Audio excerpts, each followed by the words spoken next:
ముఖ్యంగా తాడేపల్లిగూడెం మనకి ఇది మార్కెట్లు బోల్డన్ని నిత్యావసర వస్తువులు రవాణా రంగం ఉంది. రవాణా రంగాన ఉన్న వారందరికీ నేను మాటిస్తున్నాం, పక్క రాష్ట్రాలతో మాట్లాడి కానీ అందరితో మాట్లాడి గ్రీన్ ట్యాక్స్ కానీ తగ్గించే బాధ్యత మేము తీసుకుంటాం.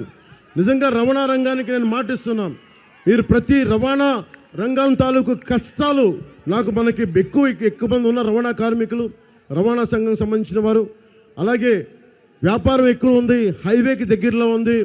దీనిని ఒక మార్కెట్కి అనుకూలంగా ఉండే, నేషనల్ మార్కెట్కి అనుకూలంగా ఉండే ఒక మార్కెట్ హబ్గా, పల్సెస్కి మార్కెట్ హబ్గా తాడేపల్లిగూడెంని తయారు చేస్తాం ఈ ఆధ్వర్యంలో. అలాగే మిలిటరీ మాధవరం, తాడేపల్లిగూడెం పేరే ఒకప్పుడు ఎయిర్పోర్ట్ ఉంది ఇక్కడ.